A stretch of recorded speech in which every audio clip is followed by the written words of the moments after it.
Olá pessoal, tudo bem com vocês? Estamos aqui para mais uma aula da nossa Escola Bíblica Dominical, juntos à distância. Vamos dar aí continuidade aos nossos vídeos, às nossas aulas à distância até a segunda ordem, amém? Bom, a lição de hoje é um tema extremamente importante e relevante para a igreja, não que os outros não sejam, todos são, mas esse tema comunhão na igreja é um tema que nós devemos abordá-lo com muita frequência, porque é de extrema importância. O tema é o seguinte: o ensino sobre o valor da comunhão na igreja. Nós vimos na semana passada o tema crescimento da igreja. Então a gente falou sobre o crescimento da igreja, as ações do Espírito Santo nessa questão do crescimento da igreja, o quanto nós precisamos do Espírito Santo de Deus nas nossas vidas, no seio da igreja, para que a igreja cresça. E hoje a gente vai falar sobre a comunhão da igreja, o valor disso para o reino, o quanto isso é importante para o crescimento também da igreja e para a edificação do corpo de Cristo. Então o texto áureo está em 1 Coríntios capítulo 1, versículo 9, que diz assim: fiel é Deus pelo qual fostes chamados à comunhão de seu Filho Jesus Cristo, nosso Senhor. Então essa carta de Paulo à igreja de Corinto é uma carta que está falando sobre a importância deles estarem em comunhão e viverem em comunhão, porque a igreja sofria com divisões, com desordem. Então Paulo escreve trazendo ensinamentos em relação a esses assuntos. Então aqui esse texto de 1 Coríntios 1:9 fala o seguinte, que nós fomos chamados à comunhão. Nós, como igreja, não fomos chamados para viver em desordem, em desunião, em contenda, dissensão, em competição, inveja. Não fomos chamados para isso. Fomos chamados para viver em comunhão. Então, Paulo exorta essa igreja a viver em comunhão, e essa palavra serve para nós nos nossos dias hoje, para nós, igreja hoje, amém? O texto bíblico inspirativo diz assim: então os que lhe aceitaram a palavra foram batizados, havendo um acréscimo naquele dia de quase 3.000 pessoas, e perseveravam na doutrina dos apóstolos, na comunhão, no partir do pão e nas orações. Em cada alma havia temor, e muitos prodígios e sinais eram feitos por intermédio dos apóstolos.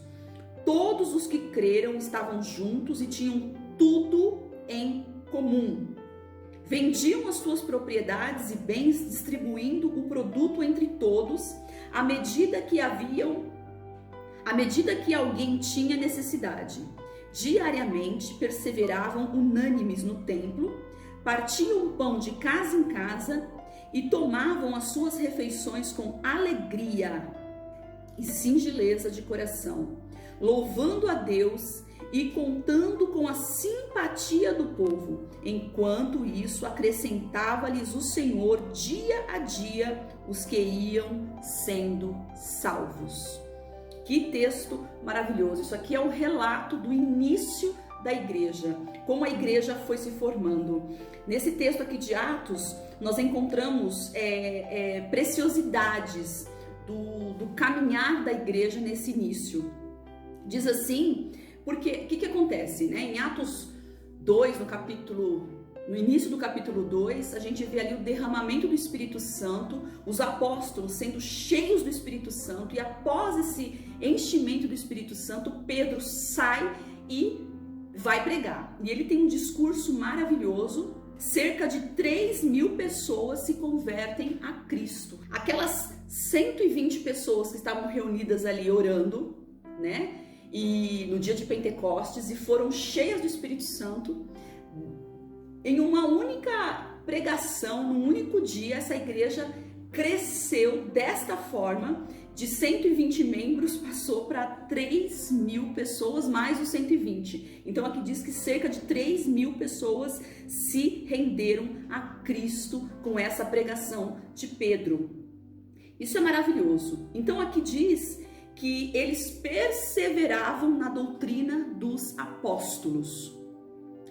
O que acontece? Esses novos cristãos, eles foram entrando para o convívio dos discípulos, e eles foram o quê? Ensinados pelos apóstolos. Eles eram ensinados, eles eram discipulados, e os apóstolos incluíam eles nas reuniões de oração, nos momentos de comunhão. Então, os apóstolos traziam esses novos crentes a um convívio de comunhão e ensinavam eles, fazendo realmente um discipulado com os novos cristãos. Então, eles ensinavam a palavra de Deus, porque isso é importante, ensinavam eles a orar, ensinavam esses novos cristãos a amadurecer na fé, porque é muito importante nós entendermos que nós como igreja, nós precisamos estar em grupo, reunidos, porque isso fortalece um ao outro, e principalmente quando uma pessoa vem para a igreja e ela tem um encontro com Cristo, nós que estamos há mais tempo, é nosso dever amparar essa pessoa, cuidar dessa pessoa, colocá-la no convívio com os irmãos, colocá-la no convívio com a igreja, ensinando a orar, ensinando a palavra. Então os apóstolos, eles faziam isso, eles ensinavam as doutrinas, a palavra de Deus, e eles estavam, a igreja estava crescendo, e eles aqui viviam desta maneira, perseverando na doutrina dos apóstolos, ou seja, eles eram ensinados pelos apóstolos e perseveravam nisso.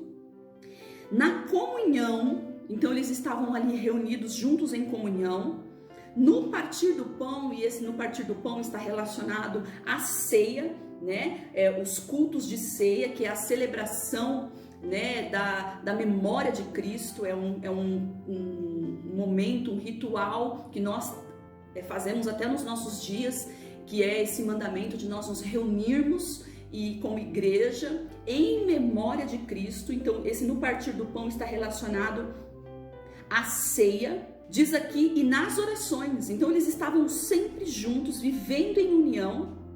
Dizia que eles tinham temor. Aqui o texto no verso 43 diz que eles tinham temor. Eles faziam prodígios e sinais.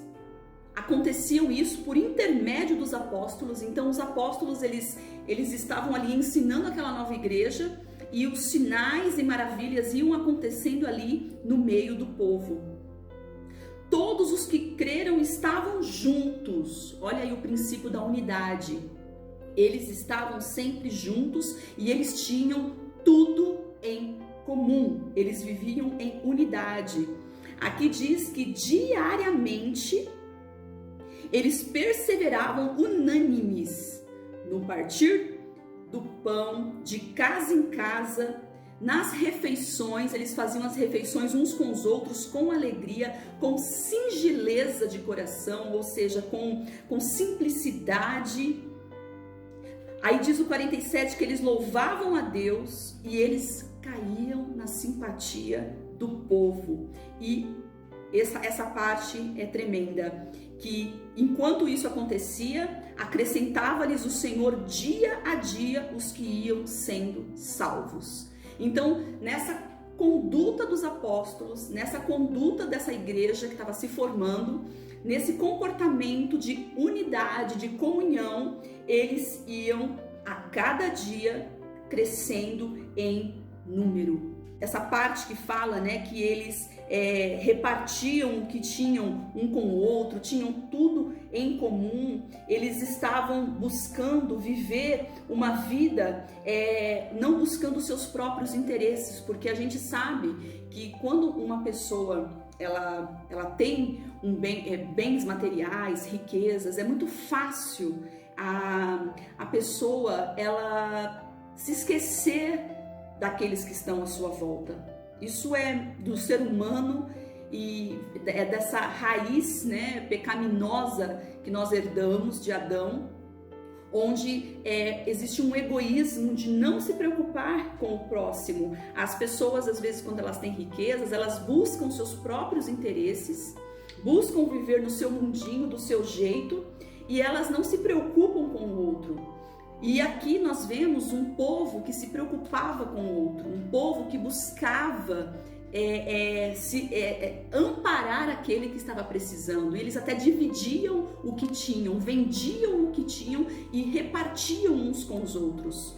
Então eles aqui, os que tinham mais, se preocupavam com os que tinham menos.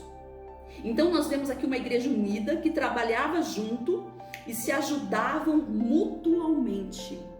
Porque isso é importante, estar junto é importante, trabalhar junto é importante, estar unânime no mesmo pensamento, isso é importante para o crescimento, para o desenvolvimento da igreja. Então aqui nós entendemos no verso 46 que diariamente eles perseveravam unânimes no templo. Por quê? Muitos novos cristãos, eles eram judeus. E os judeus, eles frequentavam o templo, né, as sinagogas. Então, esses novos crentes judeus, eles continuavam frequentando os templos. Porque tinha os judeus que acreditavam que Jesus Cristo é o Messias, que aceitavam a mensagem e criam, então eles se convertiam ao cristianismo, mesmo estando no judaísmo, e tinha os judeus que não aceitavam a Cristo, que não criam em Cristo e não viam ele como o Messias. Então eles continuavam a frequentar os templos e as sinagogas, e eles iam lá, como diz aqui no verso 46, diariamente unânimes, vivendo uma vida de comunhão. E o que acontece?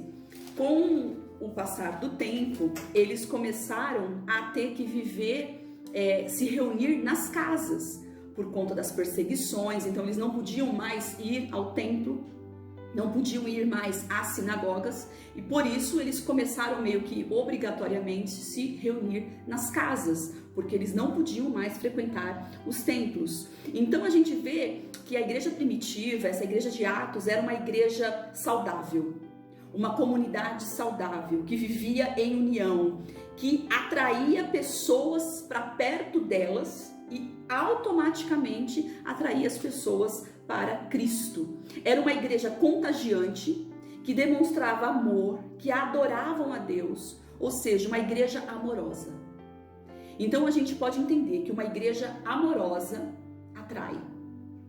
Uma igreja que demonstra amor uns para com os outros, uma igreja que mostra comunhão, união, atrai as pessoas.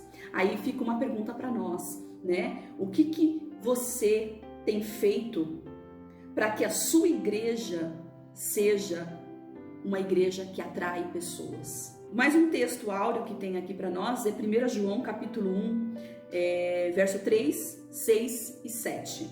Diz assim: o que temos visto e ouvido, anunciamos também a vós outros, para que vós igualmente mantenhais comunhão conosco. Se dissermos que mantemos comunhão com ele e andarmos nas trevas, mentimos e não praticamos a verdade. Se, porém, andarmos na luz, como ele está na luz, mantemos comunhão uns com os outros, e o sangue de Jesus, seu Filho, nos purifica de todo pecado. Aqui, 1 de João, é uma carta que é escrita pelo apóstolo João, e João escreve aproximadamente 85 e 90 depois de Cristo, e a igreja ali estava vivendo um período de falsos ensinos. Então essas escritas aqui de João é para combater, para refutar os falsos ensinos que estavam acontecendo ali naquela época. Então quando ele diz aqui, né, o que temos visto e ouvido, por quê? Porque João, quanto apóstolo, ele era uma testemunha ocular de Cristo. das obras de Cristo, da vida de Cristo, da morte, ressurreição e ascensão de Cristo. Então ele era uma testemunha ocular. E os leitores desse livro, dessa carta, eles não viram, não ouviram Jesus pessoalmente, não tocaram em Jesus. Então eles criam por conta daquilo que os apóstolos falavam, por aquilo que João viu, ouviu e presenciou. Então aquilo que os apóstolos escreviam geravam naquelas pessoas fé, assim como é nos nossos dias. Nós também não vimos, não ouvimos, não tocamos em Jesus, mas nós temos a convicção desta verdade, porque a Bíblia foi escrita por homens cheios do Espírito Santo, que puderam presenciar, né, que são os apóstolos que viram e ouviram os acontecimentos, tudo aquilo que Jesus fez. O povo daquela época, judeus ou gentios, né, depois no tempo de Paulo, quando Paulo se converte e começa a pregar aos gentios, as pessoas elas iam se convertendo, e os judeus, quando eles olhavam para o Antigo Testamento, eles viam que a pessoa de Jesus Cristo era o cumprimento do Antigo Testamento. Então eles criam. Então aqueles que não viram, não ouviram, não presenciaram, né, a morte e ressurreição de Jesus, eles criam naquilo que os apóstolos escreviam, naquilo que os apóstolos falavam. Então eles tinham o quê? Credibilidade. Os apóstolos, eles tinham credibilidade com aquilo que eles anunciavam. E aqui no verso 6 fala assim, que se nós mantemos comunhão, né, dizemos que mantemos comunhão com Ele, Deus, e andamos em trevas, mentimos e não praticamos a verdade. Então, aqui mostra que nós não devemos ter uma vida dupla. Que se você diz que você anda com Deus, que você ama a Deus, que você serve a Deus, mas se você está tendo uma vida errada, se você está caminhando no pecado, nas trevas, então você não anda na verdade, você está mentindo. Então aqui não dá para nós entendermos que um cristão autêntico, que conhece a Cristo, que serve a Deus, que teve um encontro com Cristo, anda nas trevas. Ou você está na luz ou você está nas trevas. Então, se você diz que mantém comunhão com Deus, mas anda em trevas, você está mentindo. Porém, se nós andamos na luz como Ele na luz está, mantemos comunhão uns com os outros, e o sangue de Jesus Cristo nos purifica de todo pecado. Então, um dos elementos principais para nós entendermos que uma pessoa está andando na luz, ela viver em comunhão uns com os outros, viver em comunhão com o seu próximo. Se a pessoa diz que ela está em comunhão com Deus, mas ela não está em comunhão com o seu próximo, ela não está andando na luz. Aqui também, João está combatendo com esses ensinamentos que ele dá aqui para nós, algumas falsas doutrinas da época. Então ele refuta, por quê? Porque uma das coisas que aconteciam ali, uma das falsas doutrinas que aconteciam naquele tempo, quando João escreve, é que alguns criam que o corpo, ele era mau, né? O corpo é mau, então ele vai ser destruído. Então não tem problema o que você faz com o seu corpo, o que importa é o teu espírito. Então as pessoas, elas viviam uma doutrina errada, elas criam em Jesus, mas elas não deixavam de pecar, não deixavam de praticar imoralidade, viviam na luxúria, e aí achando que quando morresse o corpo ia virar pó, não ia ter problema, e o espírito ia para Deus, porque eles achavam que não havia problema com o que você fazia com o seu corpo, que o que contava era somente o espírito. Então aqui João refuta isso, falando sobre essa dualidade, né, da luz com as trevas, dizendo que quem está na luz tem que ter atitudes de quem está na luz. Não tem como você dizer que você ama a Deus se você vive uma vida no pecado. Isso não combina. A palavra comunhão no grego é koinonia. Koinonia, no seu significado, significa comum relação que os crentes têm com Deus e uns com os outros. Então veja a profundidade de koinonia. Comum relação que os crentes têm com Deus e uns com os outros. Então é a comunhão vertical e horizontal.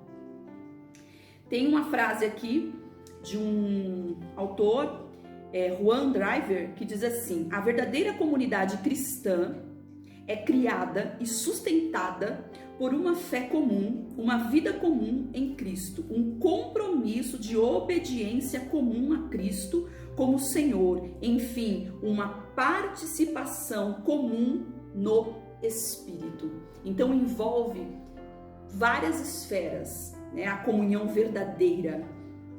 Koinonia, comunhão, aparece cerca de 25 vezes com referência à esfera espiritual da igreja e mais ou menos o mesmo número de vezes com referência à esfera material na comunidade cristã, ou seja, a koinonia, comunhão, ela está relacionada a questões espirituais e também materiais no que diz respeito a esse mundo terreno que nós vivemos.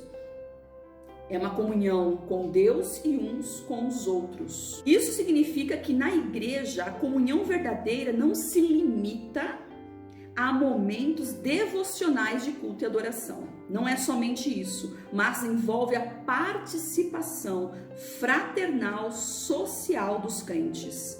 Então, a profundidade de koinonia é muito mais daquilo que a gente às vezes pensa em relação à comunhão.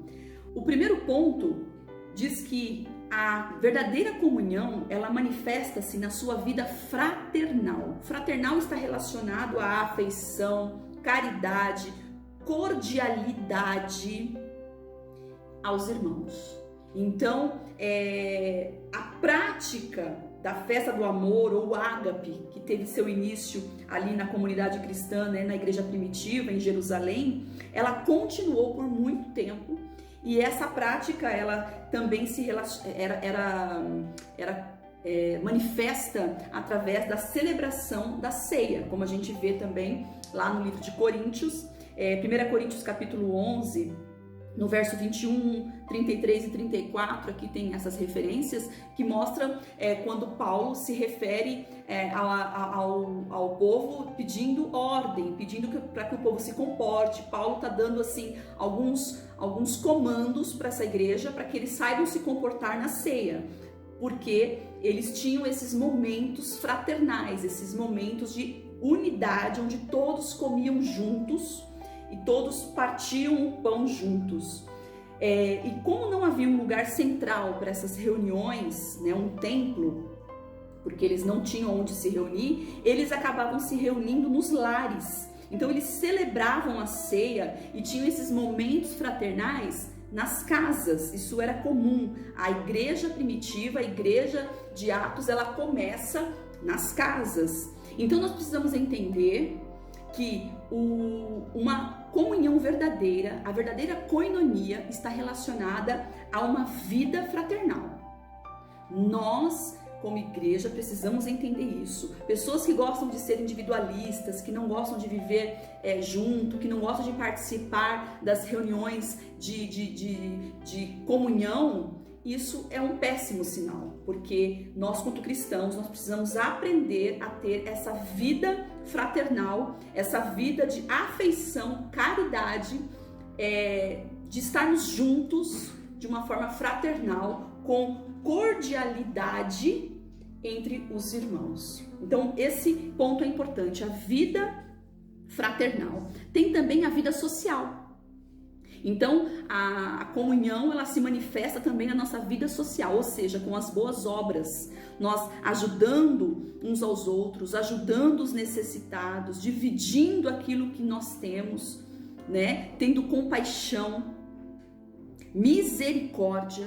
Isso faz parte de um povo que vive a verdadeira comunhão. É você se preocupar com o seu próximo. A comunidade cristã de Jerusalém, ela vivia num clima de solidariedade. Eles viviam Eles vendiam o que tinham, vendiam suas propriedades em benefício dos grupos. Eles tinham essa disposição de vender o que tinham, né, para alcançar os necessitados.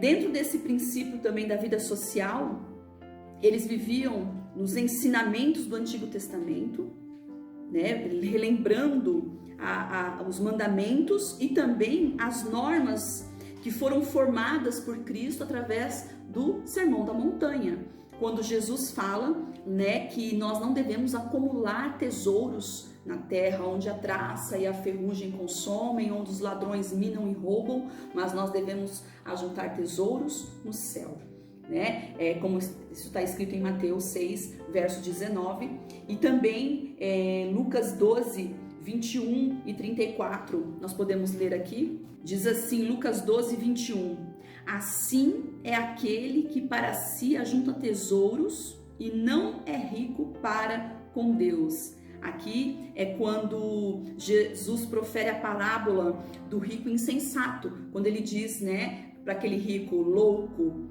essa noite pedirão a sua alma e o que tens preparado para quem será? Outro verso também interessante para nós lermos está no versículo 34 do mesmo capítulo, que diz assim, porque onde estiver o vosso tesouro, ali estará também o vosso coração. Então, baseado nesses textos, nesses ensinamentos de Jesus, a igreja primitiva, ela tinha essa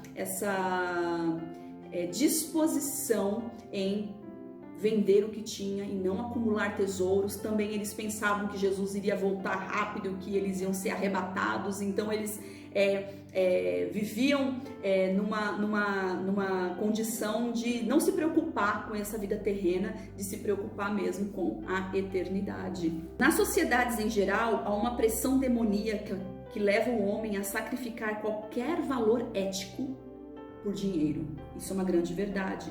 Infelizmente, nós vivemos dessa forma, numa sociedade materialista, mas nós, cristãos, crentes em Cristo, nós não podemos fazer dessa forma. Nós não podemos viver em função do dinheiro, com avareza, pensando somente em nós. Nós precisamos praticar as boas obras, precisamos ter uma vida social, ter compaixão, misericórdia, ajudar os necessitados. Nós precisamos ter esse olhar. Nós não podemos olhar com passividade e nem indiferença para as necessidades daqueles que estão ao nosso redor. Então, a comunhão verdadeira de uma igreja também está relacionada à sua vida social. Essa prática da igreja primitiva não representava o resultado da imposição de uma nova ordem econômica ou social ou política. Não era algo obrigatório, mas era a manifestação de uma vida comprometida com os ensinamentos de Jesus Cristo.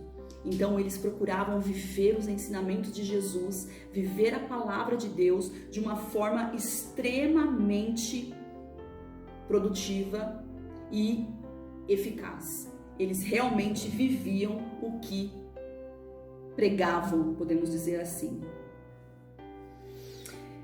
Um outro ponto importante, que a manifestação de uma vida de comunhão, ela se dá também na nossa vida espiritual. Então nós falamos da vida fraternal, vida social e agora também a vida espiritual. A verdadeira comunhão tem como elo central o relacionamento espiritual com o Senhor Jesus e uns com os outros. Então não adianta eu dizer que eu sou uma pessoa espiritual porque eu oro, porque eu jejuo. Então eu sou espiritual, eu creio em Deus, eu creio em Jesus, mas eu não tenho comunhão com o meu irmão. Então a verdadeira espiritualidade, você realmente é uma pessoa espiritual, se você entende que você consegue viver uma verdadeira comunhão com Deus, um relacionamento espiritual com Deus, que se dá através da oração, através do jejum, através do conhecimento da palavra de Deus, sem dúvida nenhuma, mas também através da comunhão uns com os outros. Então não é só uma comunhão com Deus, um relacionamento com Deus, mas o que conta também na nossa vida espiritual é o nosso relacionamento com o nosso próximo. A igreja deve ser uma comunidade onde a comunhão espiritual com Cristo e uns com os outros seja uma realidade. Isso tem que ser real, não pode ser da boca para fora. Não basta estarmos debaixo do mesmo telhado. Não basta estarmos participantes de uma comunidade, ter o nosso nome num hall de membros ou fazer parte de uma denominação. Não basta isso. Não é o suficiente. Nós precisamos ter uma vida em comum com o nosso próximo, além do nosso relacionamento com Deus. Nós temos que ter uma comum experiência de regeneração. Então, a nossa vida espiritual, ela é medida por uma regeneração visível daquilo que Deus fez na nossa vida, um novo nascimento, uma comum participação na família de Deus. Nós precisamos ser participativos na família de Deus. Nós precisamos entender isso. Uma comum dedicação ao Senhor, aos irmãos, e uma comum identificação com Cristo e com os seus ensinamentos. Então, tudo isso reflete na nossa vida espiritual. Então, não é orar, ler a Bíblia, isso está relacionado à nossa vida espiritual, à regeneração, mas também nós precisamos entender que tem que ter uma comunhão, uma identificação com os ensinamentos de Cristo. E Jesus nos ensina a vivermos em unidade. Diz aqui também que no tempo do apóstolo João, a infiltração de novas doutrinas, como a gente já falou, e essas pessoas, elas eram chamadas de cristãs, mas elas traziam para a comunidade da época falsos ensinamentos e perturbavam a comunhão entre os irmãos. Então, combatendo esses erros, o apóstolo João escreve a sua carta, mostrando que a verdadeira comunhão espiritual é para os que andam na luz. Então, existe essa dualidade entre luz e trevas, né, que mostra a existência, sim, de um comportamento onde não há um compromisso com Cristo, mas um compromisso com o mundo. Então, é possível, sim, pessoas estarem dentro da igreja, dizendo que estão na luz, mas estão vivendo nas trevas, vivendo no pecado. Elas não têm compromisso com Cristo, não têm compromisso com a igreja de Cristo, têm compromisso com o mundo. Um texto que é bom a gente comentar também é 1 João, capítulo 4, verso 20 e 21. Diz assim: se alguém diz eu amo a Deus e aborrece a seu irmão, é mentiroso. Pois quem não ama seu irmão ao qual viu, como pode amar a Deus a quem não viu? O 21 diz assim: e dele temos este mandamento, que quem ama a Deus, ame também a seu irmão. Então não tem como você dizer que você ama a Deus se você aborrece o seu irmão. Aqui diz que você é um mentiroso, porque quem não ama seu irmão também não pode amar a Deus. Então, se você ama a Deus, você também deve amar o seu irmão. Então, se nós andamos na luz, nós também andamos em comunhão uns com os outros. Se nós não estamos andando em comunhão uns com os outros, é porque nós estamos andando em trevas. O último ponto diz sobre uma vida de testemunho, ou seja, a verdadeira comunhão, a koinonia, ela manifesta-se na nossa vida fraternal, social e espiritual. E quando tudo isso acontece, a igreja começa a chamar a atenção das pessoas. E nós começamos a dar bom testemunho. E esse bom testemunho atrai as pessoas para perto de nós. Então, a vida comunitária da igreja primitiva de Jerusalém, ela era um forte testemunho para as pessoas que estavam à sua volta. Então, aquela vida que eles tinham, eles eram fervorosos, eles oravam, eles estavam sempre juntos, viviam em comunhão uns com os outros, orando, adorando a Deus, dividindo o que tinham, se preocupando com o próximo, e isso gerava um bom testemunho. Então as pessoas, elas queriam estar ali. Eram favoravelmente aceitos por todo o povo, porque eles tinham atitudes que atraíam o povo. E a palavra de Deus diz que por conta disso havia um acréscimo no número de discípulos. Todos os dias eram acrescentados os novos cristãos na igreja. Todos os dias, porque eles caíam na simpatia do povo. A igreja primitiva atraía as pessoas para perto deles. Então as pessoas, elas olhavam para a vida daqueles crentes, daqueles apóstolos, daqueles discípulos. Elas viam como eles viviam, viam a sua comunhão, a unidade que eles viviam uns com os outros, e isso servia de exemplo para que eles olhassem e falassem assim: puxa, eu quero ouvir a mensagem deles. O que eles estão falando? O que esse povo prega? O que eles falam? Então, essa atitude de viver de acordo com a palavra de Deus, de acordo com os ensinamentos de Jesus, de viver em comunhão, atraía as pessoas, e as pessoas tinham interesse em ouvir o que eles pregavam, o que eles falavam. Eles tinham interesse de ouvir a mensagem que saía daquelas pessoas. Mateus 5:16 diz assim: assim resplandeça a vossa luz diante dos homens, para que vejam as vossas boas obras e glorifiquem o vosso Pai que está nos céus. Então, as nossas boas obras, elas vão glorificar a Deus e elas vão resplandecer, como diz aqui o texto.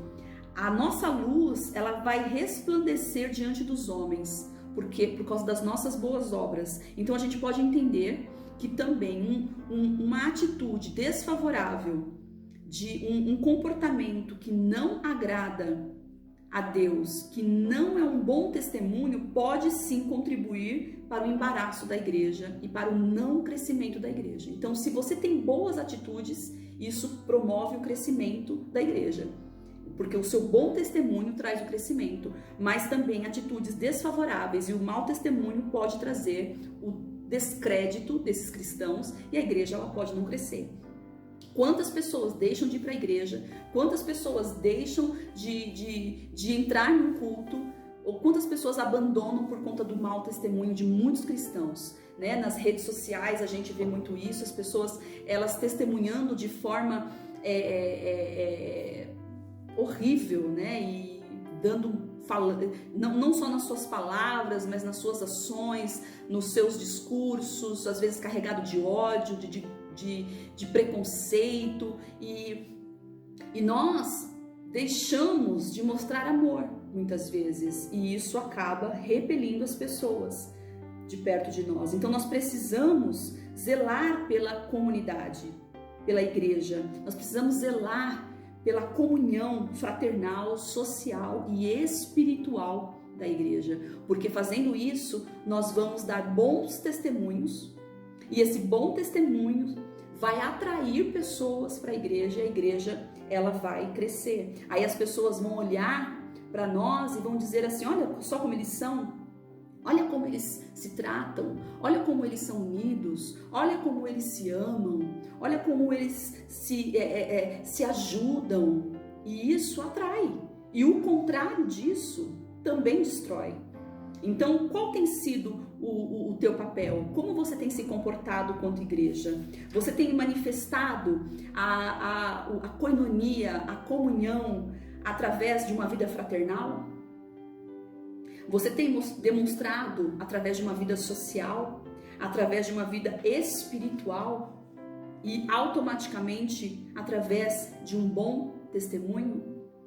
Então, que o Senhor venha nos conduzir nesse caminho, que o Senhor venha nos orientar, nos direcionar nessa caminhada cristã, nessa caminhada de viver em comunhão, que não é fácil viver com pessoas que são diferentes, que pensam diferente, que tem temperamentos diferentes. É um grande desafio viver em comunhão uns com os outros, mas as nossas diferenças, elas não podem nos separar, as nossas diferenças, elas têm que somar. O Senhor nos fez diferentes de propósito, para que nós somássemos uns aos outros e não dividíssemos.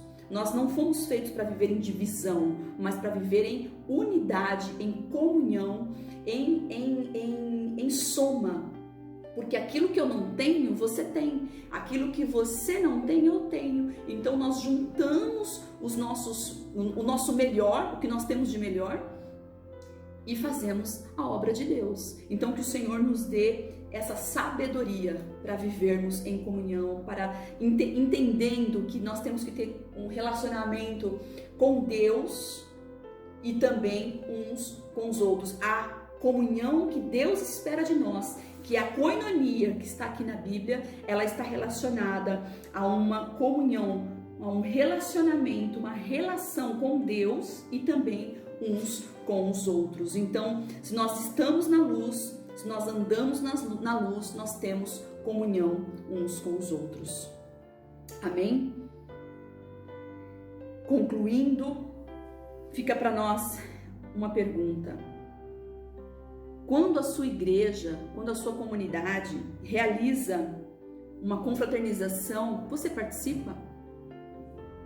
Quando os departamentos, fazem as suas comemorações, fazem os seus eventos para que haja, porque existem os cultos e tem as festas que são relacionadas para um momento de comunhão. Então tem os jovens, tem os adolescentes, tem as mulheres, tem os casais. Cada departamento trabalha com um grupo da igreja. E às vezes é algo que requer a igreja toda. Quando existe esse tipo de reunião, você participa? Você tem praticado, você tem manifestado a comunhão na vida fraternal? Você tem manifestado a comunhão na sua vida social? Quando você vê que um missionário está precisando de ajuda, quando você vê que é necessário dar uma oferta missionária, você contribui com aquele que está necessitado, com aquele que está precisando. Você compra um item a mais na sua compra no mercado para você doar para uma cesta básica, para você contribuir com a sociedade beneficente, para que você venha ajudar aquele que está em dificuldade. Você tem praticado essa comunhão na vida social? Você tem praticado a comunhão na vida espiritual? Entendendo que o espiritual está relacionado a uma vida também com o nosso próximo, que não é somente com Deus. O nosso relacionamento com Deus é importantíssimo e nós precisamos manter uma intimidade com Deus, mas não é só isso, comunhão. A comunhão verdadeira, ela também, a vida espiritual que Deus espera de nós é vivermos também em unidade com o nosso próximo. Que tipo de testemunho estamos dando ao mundo? O que eles veem em nós? Nós estamos atraindo com as nossas pregações, com a nossa maneira de viver, com a nossa maneira de nos tratarmos. Quando as pessoas de fora olham para nós, elas se sentem atraídas. Então, que nós possamos, com essa lição, sermos exortados por Deus a ter uma vida de comunhão verdadeira com Deus e com o nosso próximo. Amém? Que Deus nos abençoe, que Deus nos renove as forças e que Ele a cada dia venha nos ensinar a sermos pessoas melhores para o reino.